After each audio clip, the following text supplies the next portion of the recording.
So for this one, good morning, everyone. Hello here, Manny Tejeda from CFES Brilliant Pathways. Today, I'm excited to have our colleagues from TransPerfect join us, and it looks like today we'll have two different classes. So what we're gonna do is we're gonna invite you over as panelists, so you can come in, just stay muted until you have a question. And what we're going to do today, just to give you all a sense, this is a part of the career hour that we do on a monthly basis. Today's focus is going to be on human resources and recruitment, which you don't often hear together, but they work very closely together.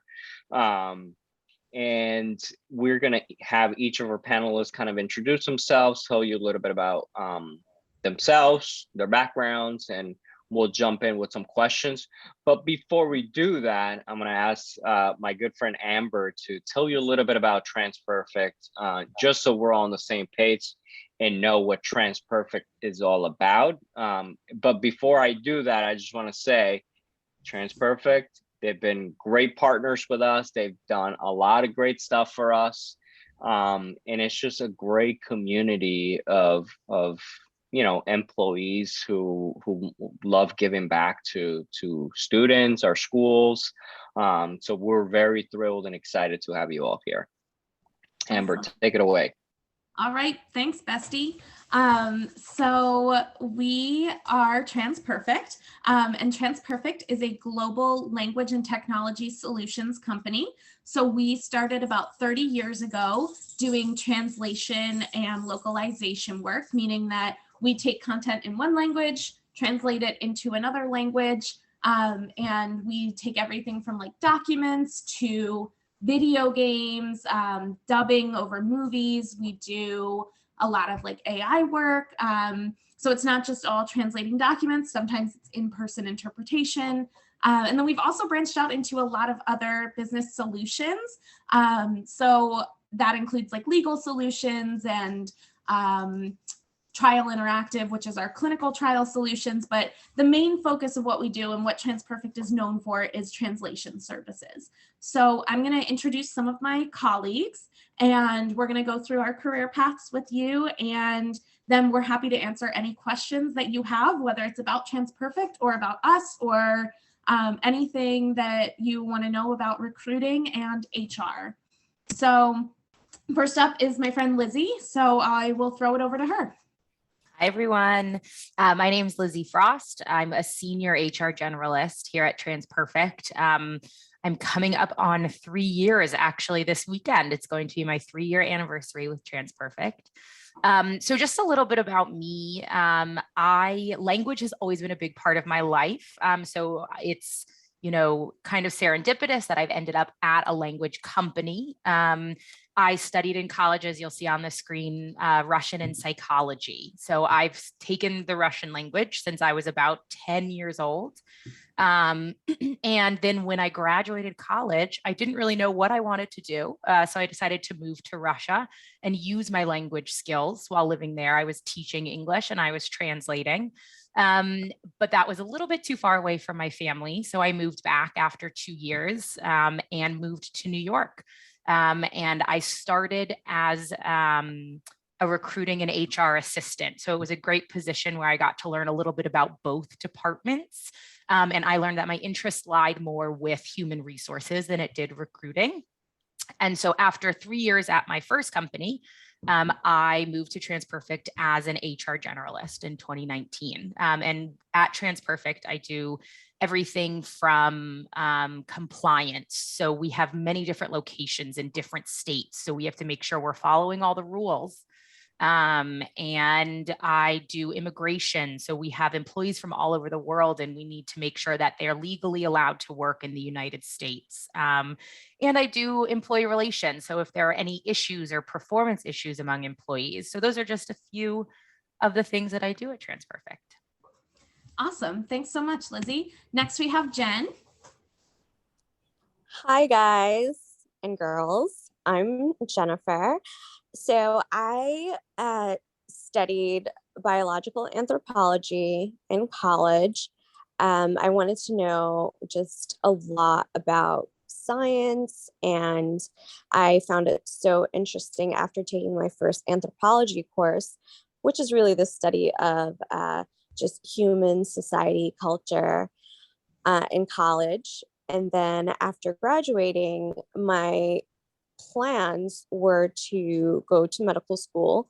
However, that changed, and I decided to get my master's in education at St. John's University. After that, I taught for 4 years in elementary schools in the New York City Department of Education. After 4 years of teaching, I decided I wanted to transition outside of the classroom setting and be in the middle, like truly in the middle of New York City. I wanted to work in Manhattan. I wanted to be amongst all the people and buildings and historical sites. And so I had no idea what human resources was at that time. And so one of my college mentors discussed a position in human resources at in a college for CUNY, City University of New York. And I didn't know what it was, but I decided, you know what, I have to experience it. So I hopped onto it and I fell in love with the role. I was doing admission counseling and recruiting, and just basically helping people get into school. So I was it allowed me to take a lot of my teaching skills with me into my new career and put them to use and still help students. And then I stayed in human resources for about 9 years. I'm still there. I absolutely love it. And then, I became a pup mom of 2 dogs, Punky and Sir Waffles. I ended up getting married after that to a cop. A fun fact is I love watching WWE wrestling. And as a hobby, I practice Shotokan martial arts on the side.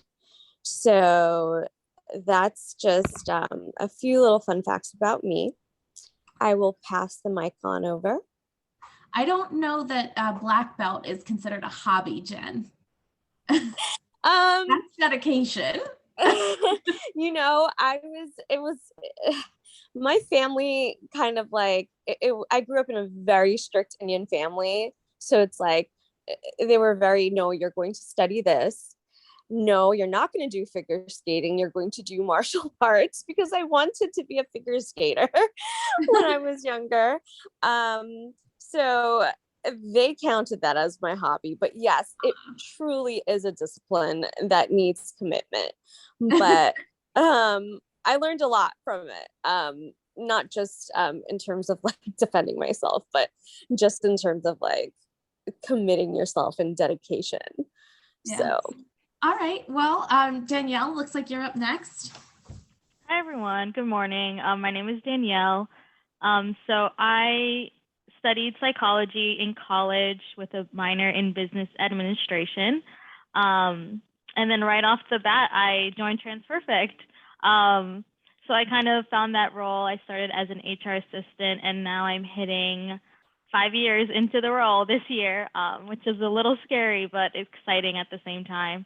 And I'm also based in the New York office, so I also work with Lizzy. We're actually both in the office today. Social distancing, of course.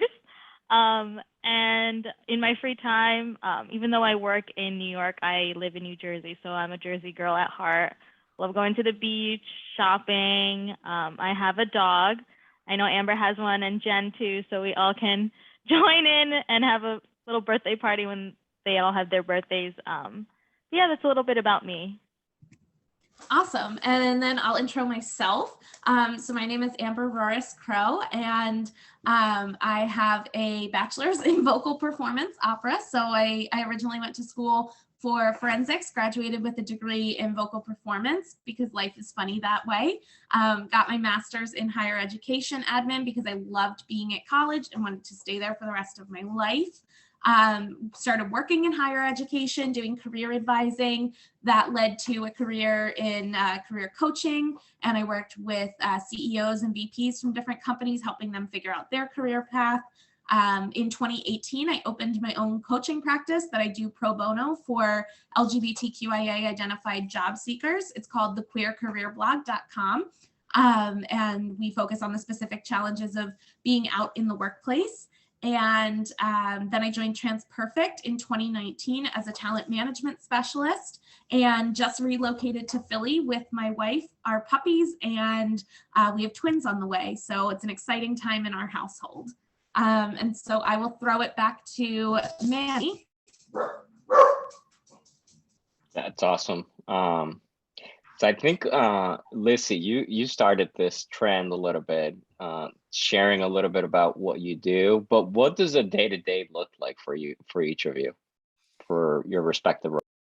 So I think something that is special to me about HR and is that every day is different, right? So a big part of HR is dealing with issues, concerns, problems when they arise, right? So unfortunately, the past 2 years, we've been dealing a lot with COVID, right? So it's been, how do we handle employees returning to the office? How do we handle if an employee emails us letting us know that they've tested positive, right? So something that's exciting for me working in HR is that every day is different, right?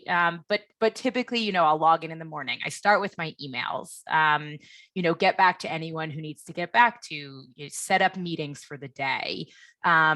We work a lot right now. We're in a big immigration period because there's a visa lottery coming up. So we have to prepare all of our petitions. So Danielle and I are working on doing that as well. I have meetings with managers, right? If there are employees with performance issues, I'll have meetings with them to discuss how to handle that issue, how to address it with the employee.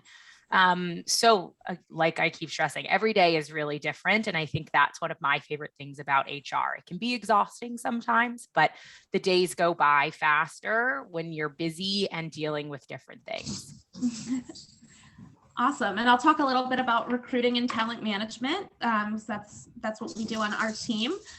So basically my job is to post job positions, post them on LinkedIn, or maybe you've heard of like Indeed.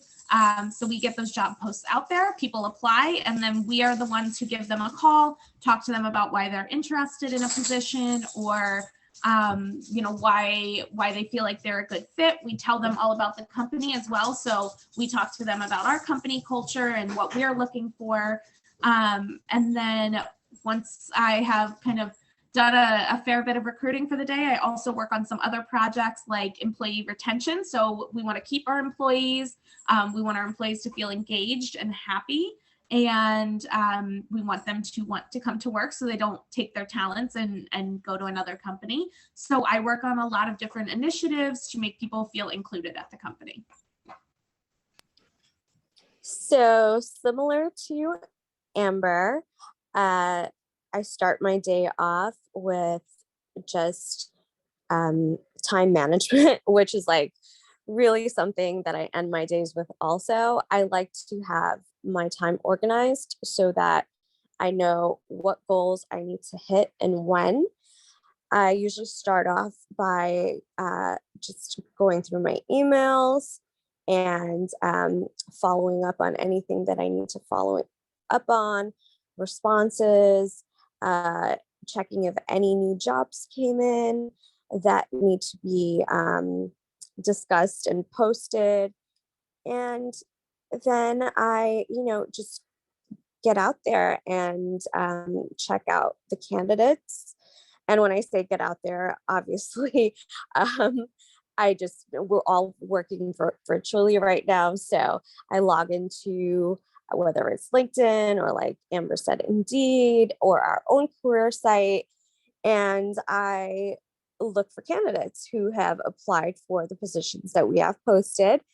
And let's say we don't have enough candidates that have applied for something, then we do what's called sourcing. So I will go on these websites and I will look for people who meet the criteria or who look like they meet the criteria and try to set up phone calls with them and then hopefully get them into the interview process and phase and ultimately hiring people and adding them to our team. So that's just one aspect of the job, but there are many parts to it. So, but so that you get the gist of the day. And there's a lot of just connecting with team members. We have meetings where we touch base at least twice a week, but we all end up talking to each other every day anyway. And I think that's one of my favorite things because it just makes you feel like there's always someone to turn to if you have a question. So you're just not left out in the dark, which is very important to me. Yeah, so I guess that's my spiel about the day. Yeah, I guess to jump off of Lizzy, we do work together a lot on projects. I like to do a lot of engagement initiatives. So one thing I'm working on right now is like employee recognition with Tiffany. So we have like an anniversary program when employees reach milestones with the company.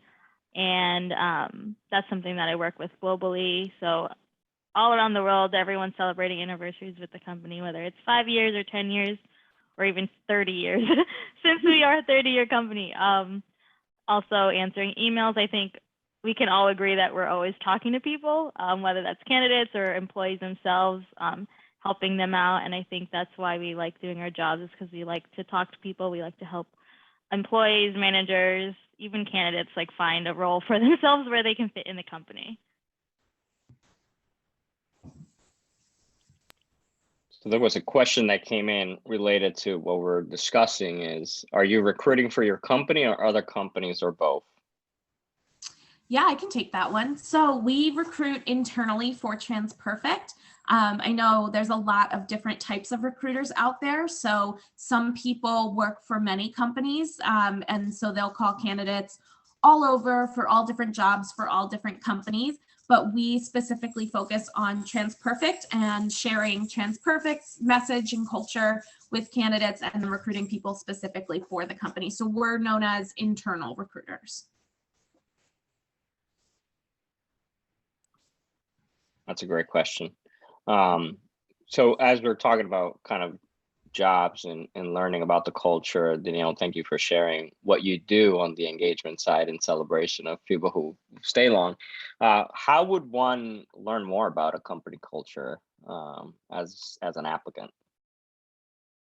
I think just asking the interviewer what their company culture is. I think everyone has their own opinions based on like the teams that they work on. For us in HR, I'd say we are a very collaborative environment. We are always talking to each other 24/7. We work on a lot of things, and I think because we do work in HR, we only are able to talk to each other as a team, so we lean on each other a lot. And I think at the end of the day, we are able to get our projects done because we have each other to talk about things. And sometimes you just need to talk things out when you have a problem.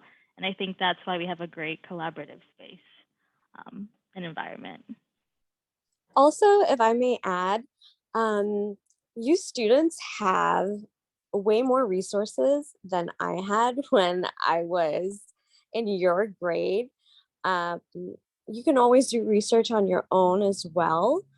You know, there's so many sites out there, starting with our website, where you can just, you know, toggle around and kind of do some self-discovery on your own and try to, you know, take in as much info as you can. It's right at your fingertips. So I feel like that's a major luxury that this generation has that we didn't, well, I can speak for myself that I didn't have when I was in middle school. I think it's also super important to understand what's important to you, and find that in a company, in a school, in whatever it is that you're looking for, right? So if, you know, veterans are important to you, or if LGBTQ plus, right? Or women in the workplace. These are all examples of things that we focus a lot on here at TransPerfect. So what's important to you, and make sure that you, if you're interviewing or if you're looking at a school or looking at a job, ask those questions, and the company will share with you what they do to help those communities or to help those causes that you're interested in.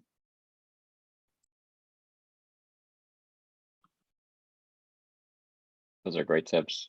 I got a question. What's the typical timeline between when someone applies and when someone either hears back or gets hired? What's that life cycle like for an employee, for someone applying for a job at TransPerfect? The goal is to hire people within 2 weeks. Now, whether or not that happens is it's up to a lot of factors, right? So I might have a hiring manager who's on vacation, or I might have someone apply who's working full time, so they have limited availability to interview. But our target for our team is to get people to apply, interview with us. So we do a first call with potential candidates called a screen, where we ask questions like, what are your skills? Make sure that you match the criteria for the position. Make sure that, we can afford you and you can afford to work for us. And so all of that takes place during the screen. Then ideally we have 2 or 3 more interviews with the rest of the team that you would actually be working on, and go from there. So I would say, I've gotten a few hires in the 2 weeks, but it typically takes more, like 3 or 4, just with everyone's different schedules, and if a holiday comes up, or people are on vacation, things like that. But we do try to move quick and efficiently. We don't want to waste anyone's time, and we also don't want to lose people to other companies who can make an offer faster. That's refreshing to hear on both ends, right? Because I think there's some industries where the industry standard is 2 to 3 months is like fast. But also on the student side, think about this and put things into perspective, that you're not gonna, get a job because you applied today, you're gonna get a job tomorrow. That there are jobs like that, but typically you do need to have a little bit more patience to hear from employers about positions. So we're getting a question about what languages does everyone speak? And then a second question, what do you think and do you think it's important to know multiple languages?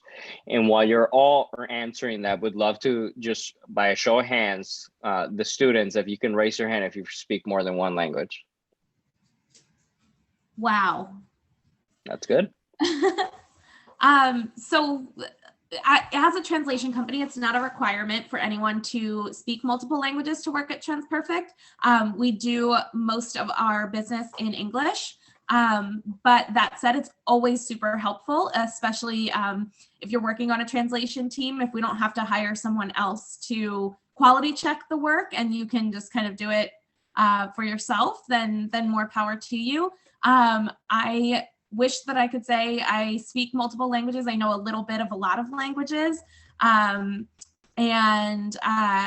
took 5 years of Spanish, but it just didn't really stick. Entiendo más de lo que puedo hablar, pero that's pretty much it. I can pretty much tell you that I can't understand you. So that's my take, but maybe others on the panel, I'm guessing Lizzy knows at least a little bit of Russian. Yeah, so I lived in Russia. I studied the language. I still study it to this day. My mom's side of the family is Puerto Rican, so I can understand more Spanish than I can actually speak. But as Amber said, it's not required for working at TransPerfect. But that being said, I think knowing other languages is so helpful in other aspects of life, right? I think it really kind of it broadens your eyes and your horizons to other cultures and, things that are out there. If you get the chance to learn another language, if you don't already know one, take it, travel if you can. I just think that it opens all of these different doors. And then, working for a company like TransPerfect that is so global, it's really cool. Like this morning, I had a call with our London team, right? So I'm on a call with people from London, and sometimes we have them with our offices in Hong Kong or in India. And so while those aren't I don't speak languages in all of the different locations, it's just really cool to see all of the different cultures and work cultures, especially. They're different everywhere. HR is different in London than it is in New York. They have different laws, they have different rules. So I think by learning a language, it really helped me understand all the different things that there are out there regarding cultures and ethnicities and, countries and languages. So I think that is why it makes it important to me. Okay, so I studied about 7 years of Spanish because it was a requirement for the program that I was in school, and then 1 year of Italian while in college. And I will say that I recently signed up to take courses to learn some Hindi and some Cantonese as well, because my husband is Chinese. And my reason in doing so is I do feel what Lizzy said is so important. Just having a secondary language it's an extra resource in your toolkit, and it helps for more communication. But also on my end, I'm choosing to study these languages purely because I was raised speaking just English in the household. And I feel like when I have kids, if I have kids going forward, my language, my culture might end up dying out because I can't pass the traditions and the words and the language down to them. So it's kind of trying to keep culture alive as well for me. So I do encourage you guys to, again, learn as much as you can, travel as much as you can, and just, our brains are just, they're sponges. So absorb just anything that you can that you might not know will necessarily help you in the future, like a second or third language. It might end up helping you land the job that you want. So that's what I have to say in terms of just, secondary languages or multiple languages. But no, you do not need to speak 2 languages to do what we do in our department, at least. I love what you said about, it keeps culture alive. And I think that's really at the heart of what TransPerfect is trying to do. Companies that we work with, like, for example, Nike, could go into Germany and say, well, everyone that works for us has to speak English. But that's not really fair. And it's not being respectful of the places that our companies or our clients are trying to work in. And so that's why translation services and the work that we do is so important. Sorry, Danielle, I don't know if you had an answer, but just wanted to touch on I think even just knowing other languages, like, you never know when you're going to be put in a situation where you might need to know another language. Like, I used to work in customer service, and sometimes people would come up to me and talk to me in a language that they expected me to know. And luckily I knew how to speak it conversationally, but then that was another tool that I had. So, like, it's just another way to communicate to other people, which is a great advantage. Like, it's just another way to connect to people too. Like, language connects so many people. Even though we can translate things, like, sometimes it's never truly translated correctly. I feel like sometimes things can get lost in translation, right? So I think that's why knowing the other languages is another great way to connect with people. For me, I studied Spanish too in high school and college. I can read it and write it. I can sort of understand it in conversation, very small languages. And then I also grew up listening to Tagalog, which is a language in the Philippines. So I can understand it. I can sort of speak to my parents about it too, but that's all I know for now. That's awesome. Well, in the interest of time, we're bumping into our time that was allotted for this. Any last minute things you want to share with students, any last minute questions you might have before we sign off? I think we're good, but I will just say, if you guys are interested in learning any more about HR and recruitment, we're happy to come back and talk to you some more about it. And we wish you the best in your school year, and there's just keep an open mind, because there's so many opportunities out there. None of us started in HR except maybe Danielle, but even she had a different plan. So you know, there's a lot of opportunities out there. Keep yourself open and keep exploring and find what you love, and you'll never work a day in your life. Thank you so much, ladies. We appreciate it. Thank you. Thank you, everyone. Thanks for having us. Bye. Bye, everybody.